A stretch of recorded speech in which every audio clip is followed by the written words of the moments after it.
এই বিজেপির এই উগ্র হিন্দু নেতা, হিন্দুত্ববাদী নেতা শুভেন্দু অধিকারী উনি আসার আগে থেকেই বারংবার বাংলাদেশকে বিভিন্নভাবে হুমকি দামকি দিয়ে আসতেছিল, অস্থিতিশীল পরিবেশ তৈরি করা এবং দুই বাংলার মধ্যে সম্পর্ককে অবনতি করা এবং দুই বাংলার মধ্যে মানুষের ভিতরে সৌহার্দ্য সম্প্রীতিকে নষ্ট করার জন্য সে নানান সময় নানানভাবে কুরুচিপূর্ণ মন্তব্য এবং উস্কানিমূলক এবং মানে খুব বাজে ভাষায় সে বাংলাদেশকে কটাক্ষ করে এর আগে কথা বলছে। এখন তো আশঙ্কা করতেছি সে অলরেডি পশ্চিমবঙ্গে যেইভাবে মেদিনীপুর থেকে শুরু করে অন্যান্য প্রত্যেকটা অঞ্চলে যেইভাবে মুসলিমদের উপরে মানে সে তো একদম প্রকাশ্য সে বলতেছে যে হিন্দুদের বাড়িতে গেরুয়া পতাকা লাগাও আর বাকিদেরকে মানে এদের হিন্দুদের বাড়ি শনাক্ত কইরা বাকিদেরকেও শনাক্ত করো কারা গেরুয়া পতাকার বাহিরে আছে তাদের উপরে হামলা করো এবং বুলডোজার নিয়ে সে নামছে।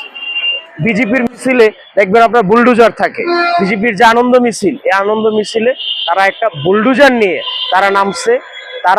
আমি এর আগেও বলছি যে এই শুভেন্দু অধিকারী যদি ক্ষমতায় আসে, অলরেডি সে চলে আসছে,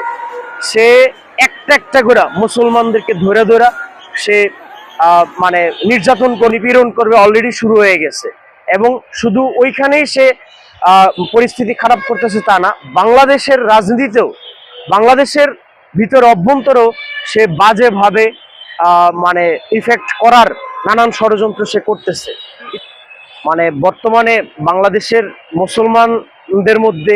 হিন্দুদের মধ্যে সম্পর্ক বিনষ্ট করার জন্য তার এই সকল মন্তব্য যথেষ্ট। অলরেডি দেখবেন যে বিজেপি কিন্তু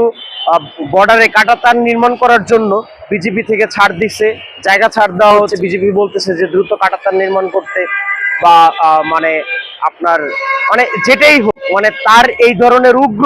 হিন্দুত্ববাদী যে আচরণ, তার যে মানে কসাই মুদির মানে বাতিজা হিসাবে, আবার সে দেখবেন এর আগেও কিন্তু বিভিন্ন সময় বইলে আসছিল যে শেখ হাসিনা হচ্ছে এই দেশের বৈধ প্রধানমন্ত্রী বা সবকিছু মিলায় ঝিলায়। তো এই সকল কিছু নিয়েই আমি বলতেছি যে সে তো স্বাভাবিকভাবেই আপনার কি বলে এটারে খুনি হাসিনার বড় ভাই হিসাবে প্রতিষ্ঠিত। হ্যাঁ, খুনি হাসিনার দাদা, তো খুনি হাসিনার দাদা ওই পাশে ক্ষমতায় আসছে, এটা নিয়েও অতি উৎসাহের কিছু নাই। এই দেশে যারা ওনার মন্তব্য এবং বক্তব্য নিয়ে যারা এই দেশে আপনার রাজনীতি করার চেষ্টা করতেছেন, সেটাও না করেন।